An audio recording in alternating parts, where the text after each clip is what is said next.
sky never lied and brought me to the dark. One by one into the fire.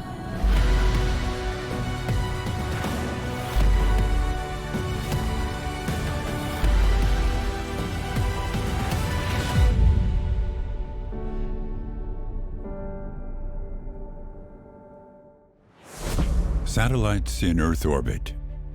Our modern world would be unthinkable without them. They enable communication and navigation. They manage global financial systems and energy networks. And they support military and intelligence operations. But these satellites are vulnerable. As our dependence on data from space grows, so does the vulnerability of states, economies, and societies. In times of rising geopolitical tensions, space is becoming a new strategic domain, a potential theater of military operations, where civilian infrastructure is increasingly at risk.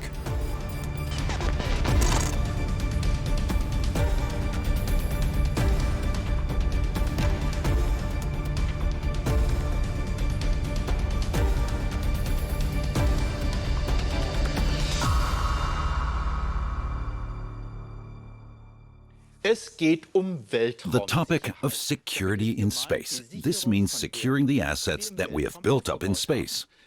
For the most part, these are satellites. Humanity is now dependent on satellites, whether satellites for Earth observation or for communications. And that's why they need to be protected. Space security is an important component of today's national defense strategies, and thus a mission for all militaries worldwide. The Americans have their Space Force. The Germans have their Space Command in Uedem on the Lower Rhine. The German Space Command is based in what is known as the Luftverteidigungsanlage, the air defense facility located on Paulsberg Hill near Uedem in North Rhine-Westphalia. From here, European airspace is monitored and defended if necessary. This is where the Bundeswehr consolidates its operational and technological capabilities, creating the most complete picture possible of activities in Earth's orbit. The mission of the Bundeswehr Space Command is to protect and defend Germany's space systems and to keep any adversaries from succeeding on a military level. Nations around the world are expanding their means of detecting threats in space and protecting their own satellites, both defensively and increasingly offensively. Although space travel is becoming more and more commercialized, its origins are rooted in purely military developments. And to this day, there are a large number of objects flying through space exclusively for military and intelligence purposes. Space nations are continuously expanding these capabilities. Earth orbit is being armed. We are in the middle of a new arms race in space, particularly where so-called counter-space capabilities are concerned, meaning, how can I disrupt an adversary's satellites and systems, or even destroy them?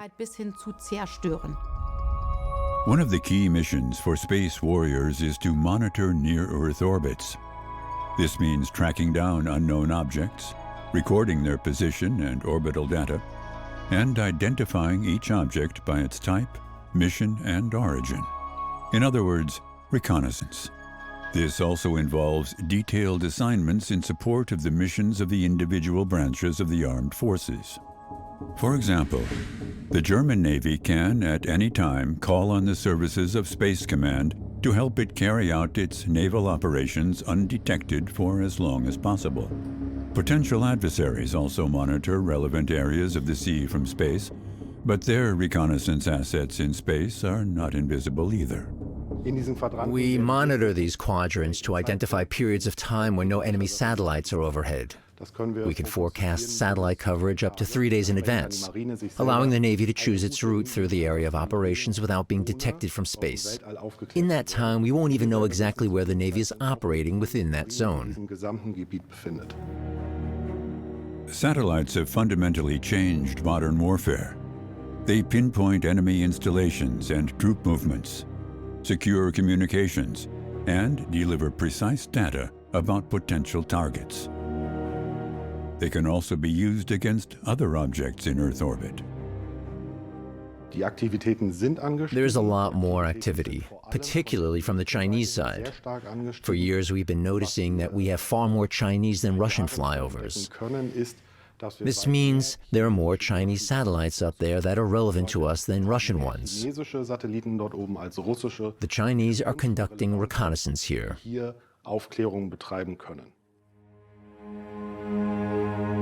Technological developments in the 21st century have led to a radical change in space. Public authorities, the global economy, and almost every private individual all rely on data generated in space or disseminated through space. 20 years ago, people still thought space was just something that provided certain services, such as imaging, communication, and navigation. But nowadays, this broadening of capabilities and technology has produced things that operate physically in space. This means that we now have to think of space as an operational space in its own right. Not just to support other operations, but that things can also occur in space itself, that conflicts can also take place in space, and that whether we like it now or not, it's going to keep developing in this direction in the future. There are around 10,000 active satellites in orbit today, and the number is growing rapidly. Of these satellites, it is estimated that almost 1,000 are purely military. Most civilian satellites are used for communication and internet transmission. And it is these very satellites that are causing the rapid increase in the number of objects in Earth orbit.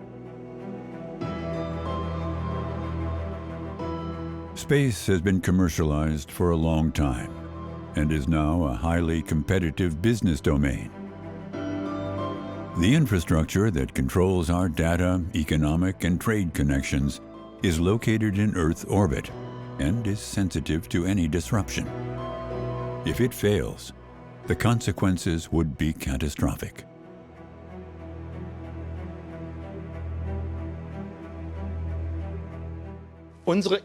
Our infrastructure in space is vulnerable to attack, whether by satellites or jamming from the ground, by killer satellites or by electronic interference.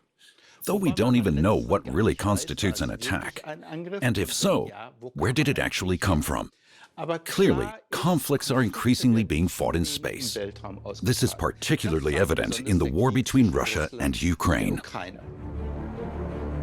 Shortly before the Russian invasion of Ukraine on February 24, 2022, the commercial satellite network of U.S. provider Viasat was targeted by a massive cyber attack. The company provides satellite-based internet connections, which were also used by the Ukrainian government and army. Tens of thousands of Viasat modems that were in use in Ukraine failed the night before the Russian attack. The attack on Ukraine began with a cyber attack. The war against Ukraine began in space with this Russian cyber attack on the Viasat satellite system, which was used by the Ukrainian government to communicate with the Ukrainian military. The goal here was to weaken them. The Viasat satellites themselves were not directly targeted in the attack, but the data they transmitted to Earth could no longer be received. It seems clear that the attack came from Russia, but this cannot be proven definitively. Russia is also developing technologies to directly attack satellites in Earth orbit. capabilities that could probably even result in the complete destruction of the targeted satellite. U.S. intelligence services speak of the ability to jam, exploit, or hijack flying equipment. Acquiring such capabilities is a central component of Russia's doctrine of unconventional warfare, according to U.S. intelligence officials. And while war strategy has always included intercepting, disrupting, or destroying an adversary's communications, today, however, critical infrastructures of non-combatant parties are also under attack. Cyberspace has dissolved the geographical boundaries of war.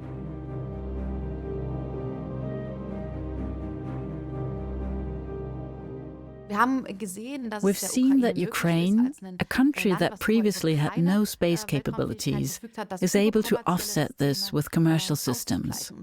Does this make them a legitimate target for retaliation? A Russian representative to the United Nations General Assembly made this point in October 2022, claiming that their wartime use had now made these commercial systems legitimate targets for attack or retaliation. Russia is constantly expanding its capabilities to conduct warfare in space. Observers regularly see conspicuous movements of Russian objects in Earth orbit as they approach Western satellites, likely collecting detailed information in the process.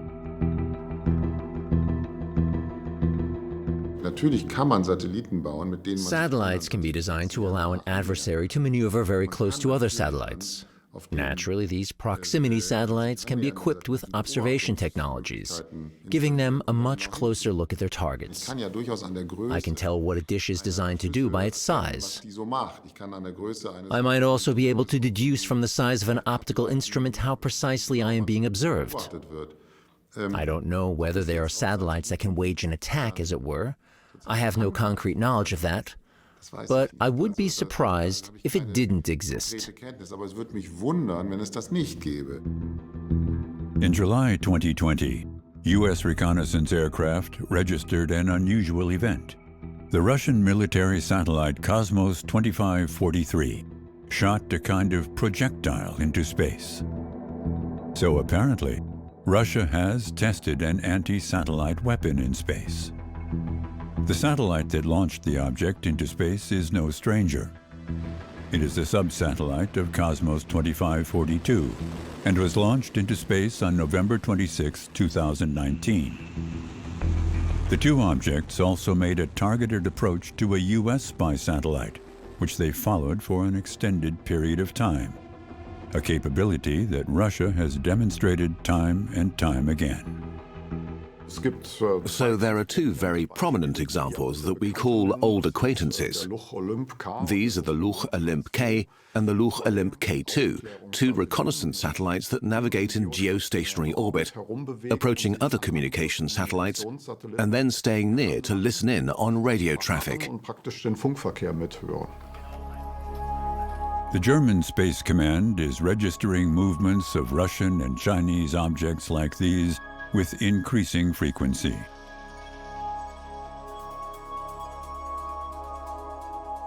The red dot is a Russian reconnaissance satellite, the Luch K2. It was launched from Astra 4 Alpha, a friendly blue satellite for civilian use. And the red Olymp K2 has been approaching it over a period of time. We cannot see what it's going to do yet. That's something we'll only see when it stops at Thor 6, a Norwegian satellite, and parks alongside it. The purpose of these maneuvers is a show of force. They demonstrate what they can do, and they may be able to listen in on the frequencies you use up there. Other nations have these capabilities as well, especially China and the U.S. Both operate systems that can approach other countries' satellites, inspect them, and maybe even interfere with or destroy them. While open provocations like the Russian approaches to Western objects have not yet been observed, space experts now see China as the most powerful adversary. China is making great progress in terms of technology, getting into space and operating in space. But China is also clearly doing things that the Western world views critically, such as conducting maneuvers in geostationary orbit. Zum Beispiel durch Manöver im geostationären Orbit. In May 2024, the U.S. Space Command announced the launch of another Russian satellite, one that it considers to be a space weapon. An object that can not only conduct surveillance, but also destroy other satellites. This satellite, called Cosmos 2576, is one of a whole fleet of similar objects that Russia has launched into space in recent years. An analysis of orbital data has revealed that the Russian satellite was lifted into the same orbit in which the U.S. spy satellite USA 314 orbits Earth.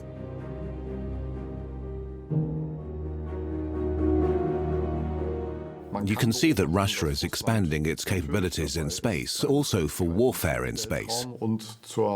There's a very broad spectrum of possibilities.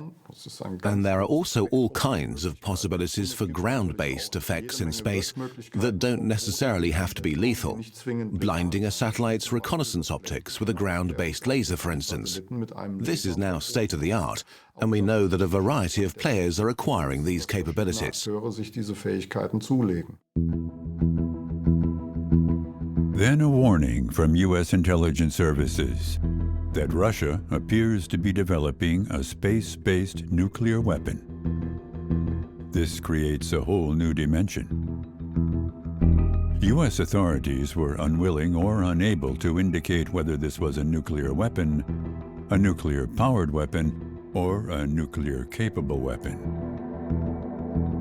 But the intelligence services also gave the all-clear, reporting that the weapon is not yet operational. And more importantly, it is not a weapon designed to cause damage on Earth.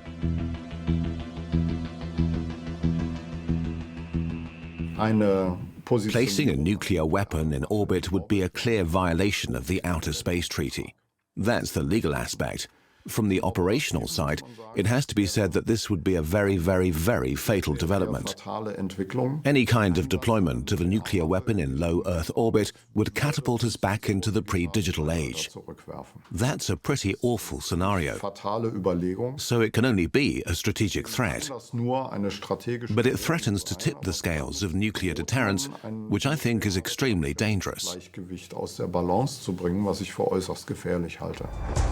Russia denies that it has developed and built such a weapon, and the president of the Russian Federation, Vladimir Putin, emphasizes that Russia stands behind all treaties to which it has agreed.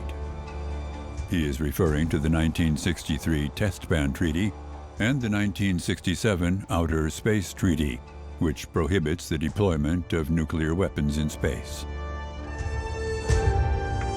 Detonating a nuclear weapon in space would be unwise anyway. The radiation released would not distinguish between friendly and hostile satellites. And so the report and its authorship should probably be attributed to the smoldering, seemingly never-ending propaganda war between East and West.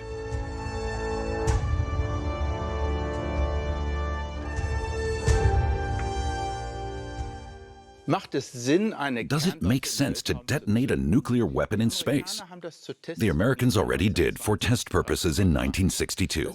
However, this is now prohibited by the 1967 Outer Space Treaty. What would happen? Unlike on Earth, there would not be a destructive blast wave, but rather what is known as a gamma ray burst that would immediately destroy all satellites within a range of up to 80 kilometers of the detonation. The lower part of the gamma ray burst would hit the Earth's atmosphere and ionize it. This in turn generates what is known as an electromagnetic pulse. This would travel directly to the Earth's surface and destroy all unprotected electronics within an area of a few thousand square kilometers. Conversely, the ionization would generate an artificial radiation belt upwards that would eventually also destroy all satellites passing through these radiation belts. That's why I believe a nuclear bomb will never be detonated in space.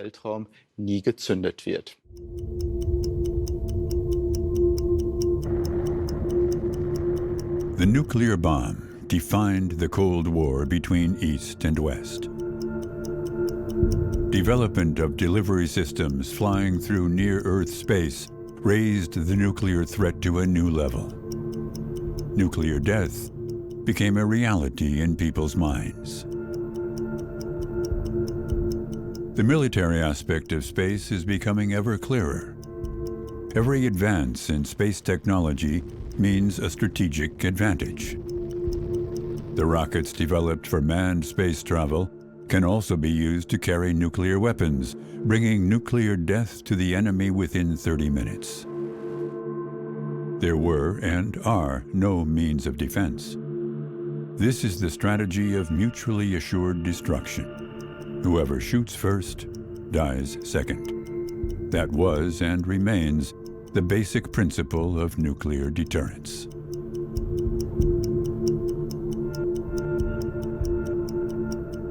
If you look at space historically, it's played a major strategic role from the very beginning. Sputnik 1 was a research satellite, and at the same time, a clear signal to the US that initiated a space race of strategic significance.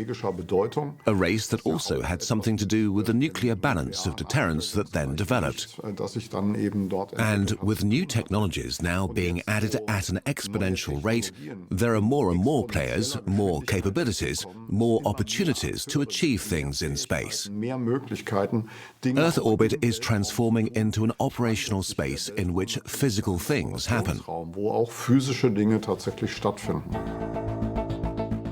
Parallel to the development of nuclear missiles, vast space surveillance systems are being created in the East and West.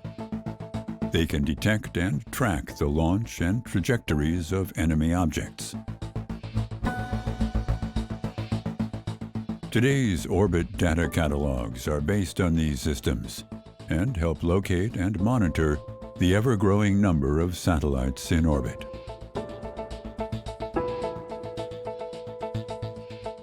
There's an enormous dynamic. This year, an average of 20 to 50 new satellites have been sent into space every week.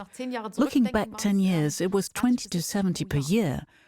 If we project this trend further, then it is highly realistic that we will have several 10,000s of additional satellites in space by the end of the decade. As the Cold War progressed, the nuclear threat grew as well.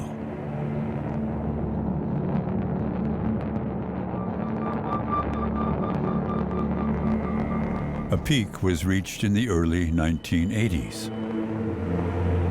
U.S. President Ronald Reagan called for a system that would relegate the entire strategy of nuclear deterrence to the dustbin of history.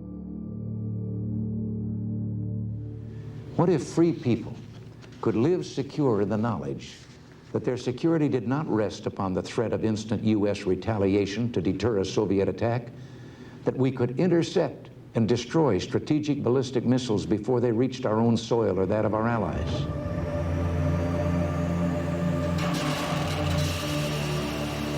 Reagan wanted to install an anti-missile shield in space to finally give the American people a sense of security.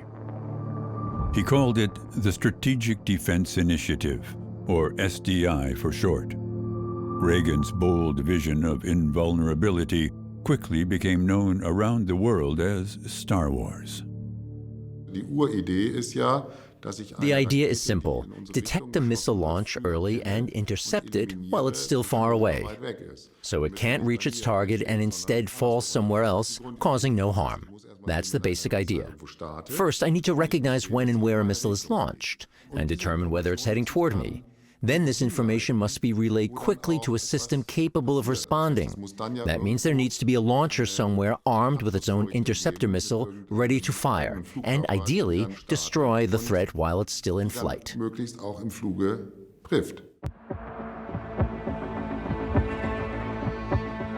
The program included a series of extensive research projects.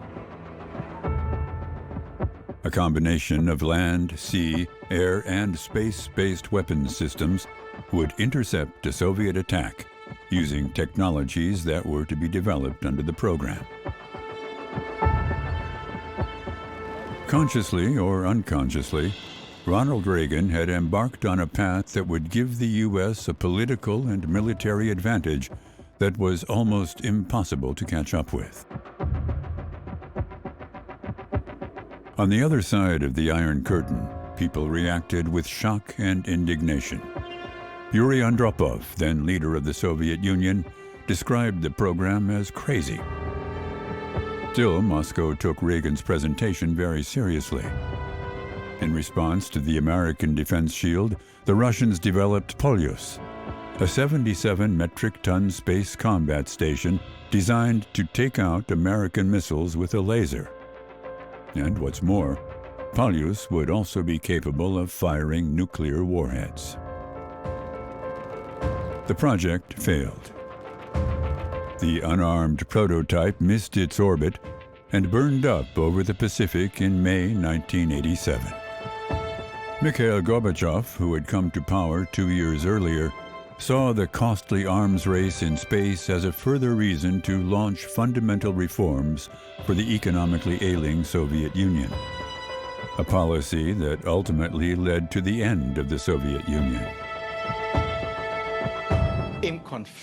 Civilian infrastructure can also be attacked in the event of a conflict, especially navigation satellites, such as the European Galileo.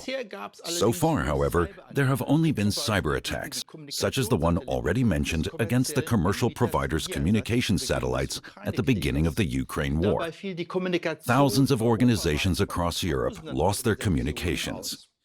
In an escalating conflict, however, satellites like these can also be destroyed from the ground, and this has already been done several times as a demonstration.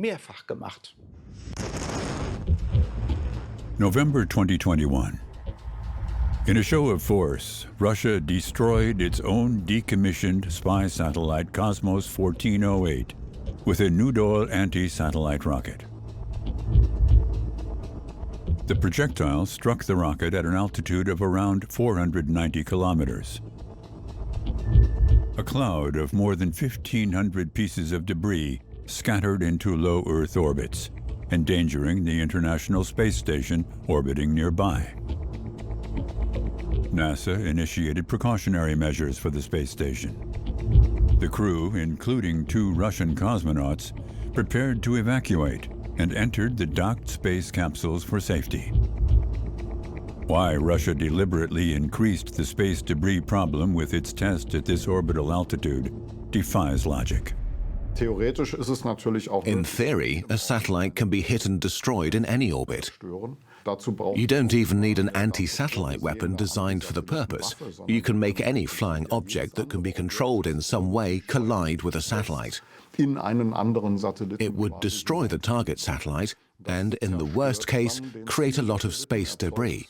And this would be the destruction of a satellite. Not shooting it down, because that implies the parts falling down to Earth, which, unfortunately, they don't.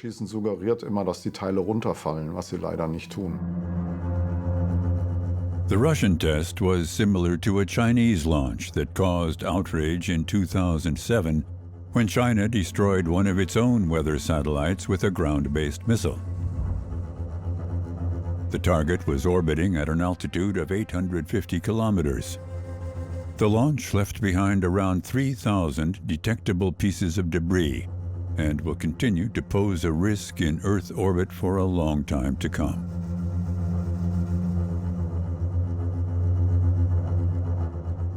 The principle behind deterrence is this: I demonstrate I am capable of taking action, and I make that clear enough that it influences the other side's behavior. I want them to think if they act, there will be consequences. The U.S. has also tested a launch like this. In 2008, they destroyed their decommissioned spy satellite USA-193 using an SM-3 interceptor missile. It had been developed to defend against ballistic missiles and can also destroy satellites in Earth orbit. A kinetic warhead is released and steers a collision course.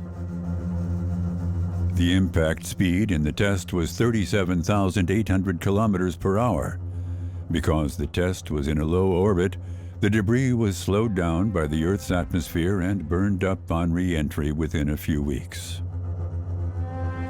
But satellites are exposed to other dangers too. These include space weather, magnetic storms, atmospheric disturbances, and most significantly, solar activity. Satellites can be destroyed not just by enemy attacks, but even by solar flares. Every 11 years, during periods of increased solar activity, a proton cloud is created that races towards the Earth at speeds of up to 1,000 kilometers per second, and naturally strikes satellites in the process. What can be done about it? Two things. There's a warning period of 2 to 3 days. That's how long it takes for the cloud to hit the Earth. During this time, the satellites are turned in the direction of the cloud to minimize the surface area exposed to the cloud. Secondly, the satellites are switched to a so-called safe mode, a safety mode in which all critical subsystems are simply switched off. Space debris particles are now just as dangerous. Even fragments just 1 centimeter in size have the penetrating power of a hand grenade. And there are now more than 1 million of them in low Earth orbit.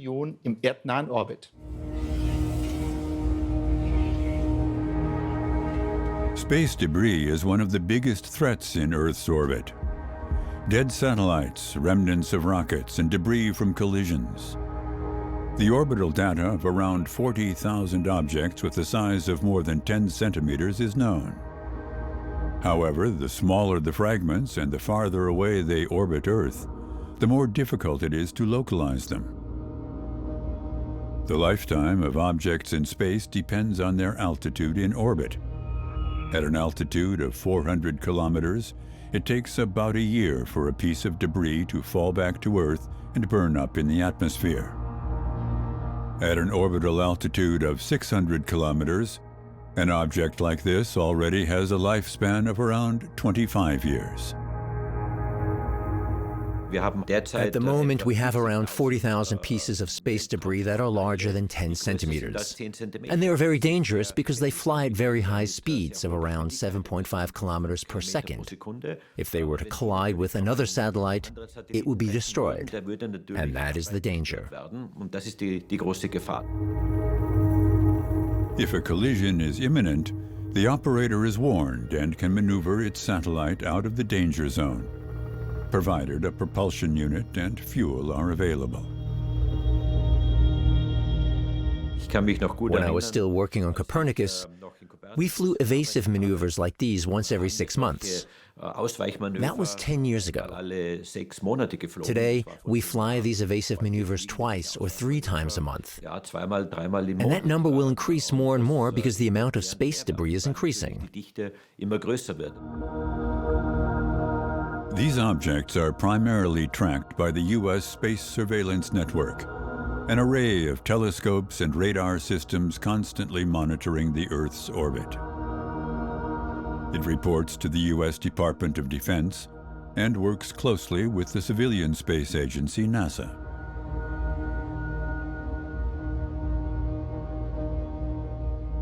The most effective way to protect the critical infrastructure in space is to prevent new space debris from being created in the first place. But an active cleanup program in Earth orbit is also being considered. The European Space Agency, ESA, wants to test such a system with its Clear Space 1 mission.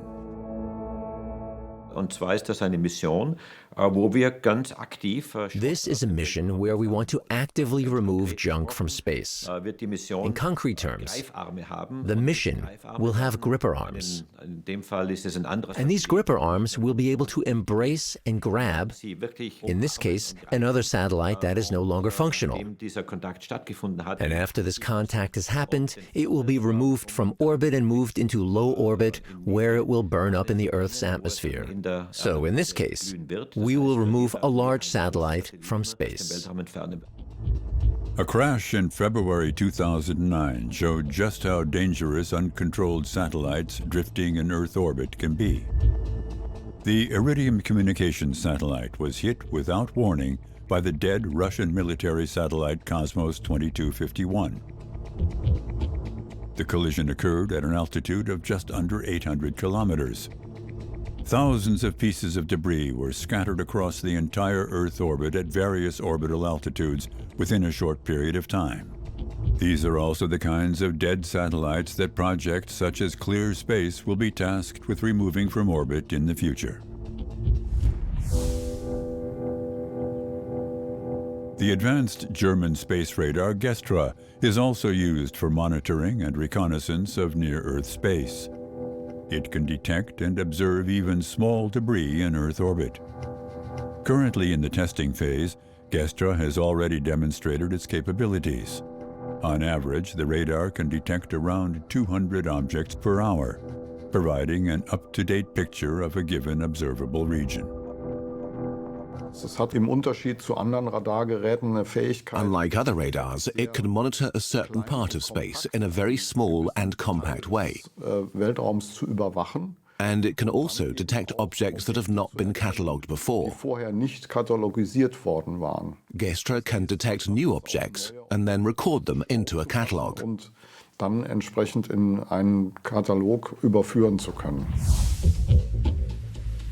Another high-performance radar system for space observation is located near Bonn. TIRA, an acronym for Tracking and Imaging Radar. Originally built as an early warning system, TIRA is particularly good at zeroing in on individual objects in space. The radar is constantly being further developed, is state-of-the-art, and is useful when you want to take a very close look.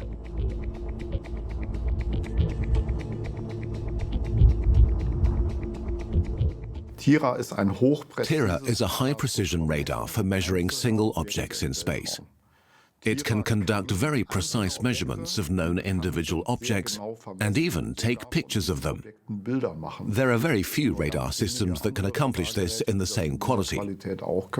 And you can also determine whether a satellite has deployed its solar panels, for example. You can see whether an object is tumbling or flying stably. You can see which antennas or other components the object has and draw conclusions about its capabilities. Und dadurch natürlich auch Rückschlüsse auf die Fähigkeiten ziehen. Systems for monitoring Earth orbits are an important component for detecting and defending against threats, especially in hybrid conflicts. At the same time, satellites with their diverse capabilities are a decisive factor in modern warfare.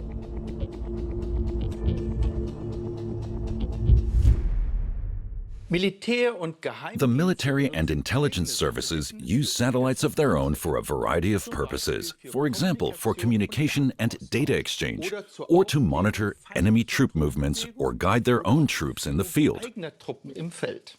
For target acquisition, for artillery, and for the targeting of unmanned aerial vehicles. Increasingly, though, civilian satellites are also being used for military purposes. The best example is Starlink. Starlink, SpaceX's satellite network, has significantly altered the way military communications and operations are conducted. From the very beginning, the Ukrainian military has used the satellite network in its defensive campaign against the Russian aggressor.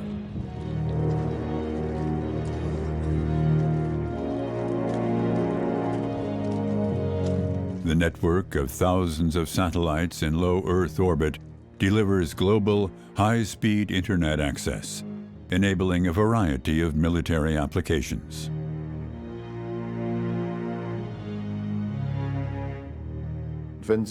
If you can communicate and very quickly establish the chain between reconnaissance, command and combat, then that is a very significant advantage, and it multiplies your physical forces very significantly. In fact, this is a clear expression of modern warfare compared to the other side, which is trying to achieve success through industrial warfare with high losses. The brutal war of aggression waged by Russia against Ukraine offers a lesson to militaries all over the world. Without reconnaissance and communication from space, the defenders would have been overrun within weeks. Although Ukraine has no satellites of its own, it cleverly draws on data sent from Earth orbit. The war in Ukraine is also a drone war. The Ukrainian army is making extensive use of civilian commercial systems to reconnoiter enemy troops and then fight them quickly.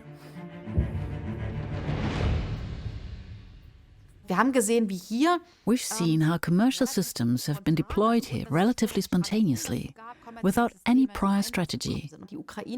Ukraine had no space capabilities previously, but has managed to defend itself against a major space power, as it were. Ukraine has been much more effective in using these commercial space systems in its defense than Russia has been in attacking with its much greater space capabilities. Earth observation satellites are a valuable source.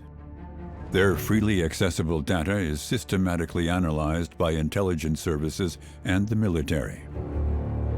This is less about real-time reconnaissance and more about detailed information on terrain, ground conditions, and long-term changes. The data helps troops comprehensively prepare to defend or attack and to monitor enemy developments.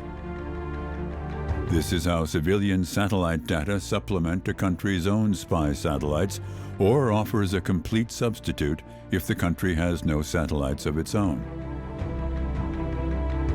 The military intelligence services are also among the largest purchasers of commercially available, high-resolution satellite images. The war in Ukraine has taken this practice to an unprecedented level. If you ask the global market for reconnaissance images, one provider or another will be able to tell you that they can deliver a very precise image of this or that location within an hour. And of course, this plays into military considerations, right down to the tactical level. Image-based reconnaissance is one of the main tasks of military and intelligence satellites. Neither night nor clouds can obscure the view by the radar scouts in space. Space-based reconnaissance is also a central component of modern military science. A country's own observations are supplemented and linked with commercial and freely accessible data from highly sensitive Earth observation satellites.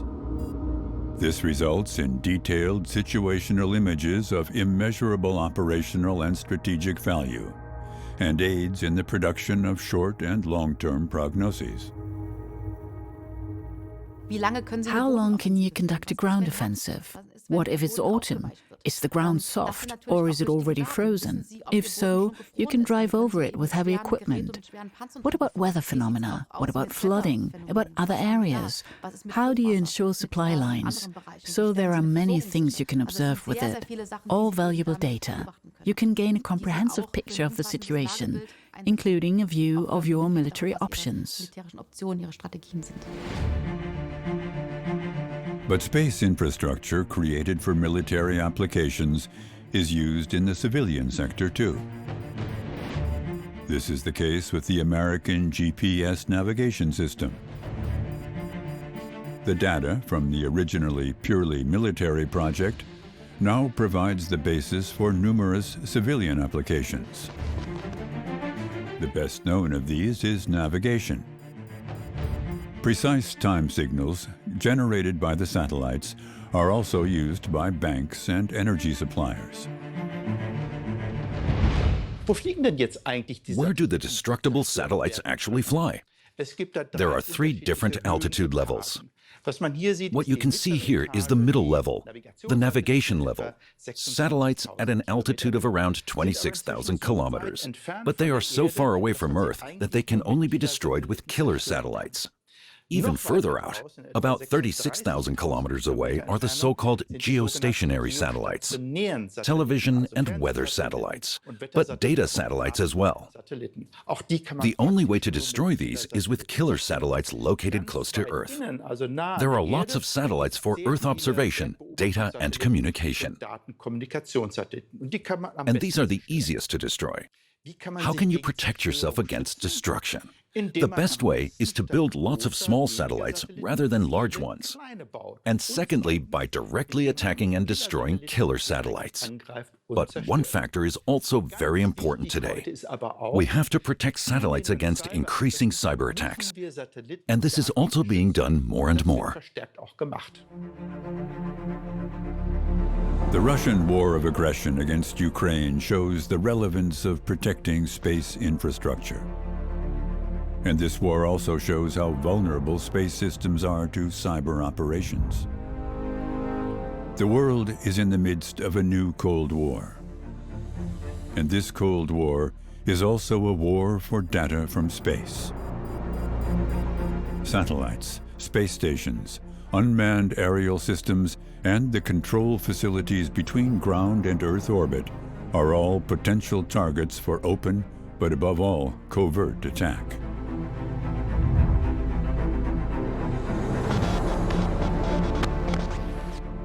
Which systems do you want to protect? And how broad should the protection be? Is it just protection or is it defense? Do we shield assets defensively? Do we shield them offensively? These are questions that need to be clarified for our space capabilities and also for military action in space. More and more players are also developing so-called soft-kill counterspace capabilities. In contrast to massive attacks, such as shooting down a satellite, this involves electronic warfare that targets enemy objects in orbit. For example, by jamming, meaning interfering with reception, or spoofing, which involves falsifying signals. Space is indeed a domain of the highest strategic relevance, precisely because space-based services already play such a major role in all areas of our modern lives. And of course, this means that we have to view these services, or at least the use of space, as part of critical infrastructure, similar to other critical infrastructures, both in a military context and in terms of protection. And then, of course, we also have to think about protecting and defending them. Cyber operations against critical space infrastructure are particularly sinister. These are covert and anonymous attacks waged as a weapon of undeclared war. There is little risk to the attacker. Although the origin of the attack can usually be identified, there is a lack of concrete evidence. This makes cyber attacks one of the most threatening scenarios in an era of mounting global tensions. China, in particular, has extensive experience in this type of hybrid warfare. Other authoritarian states, such as Iran and North Korea, are also expanding their cyber capacities. Security services often refer to CRINC, an alliance of anti-democratic powers: China, Russia, Iran, and North Korea. Cyber attacks are particularly attractive. They are a reliable and cost-effective tool for destabilization. The big challenge in space is no longer Russia, but the People's Republic of China. It is expected to have extensive capabilities in space by 2030 and will also challenge the supremacy and dominance of the US in space by the mid-2040s. Space infrastructure offers a vast target. With this in mind, the US and Europe are adapting their security directives and space strategies accordingly.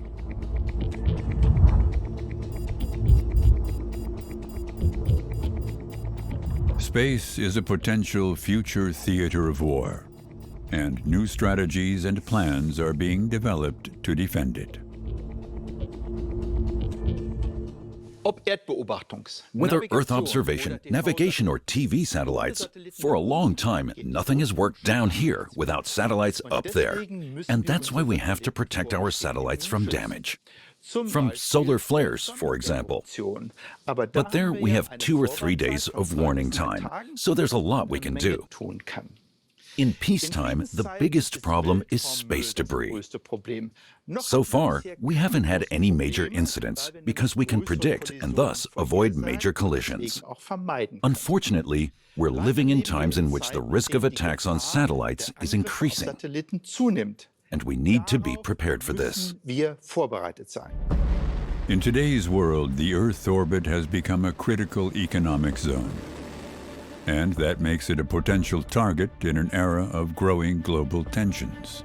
Space as a military theater is no longer science fiction. It's a reality. Along with land, sea, and air, it now represents an additional dimension in both current and future conflicts. Losing access to space capabilities would mean losing a vital pillar of our own security.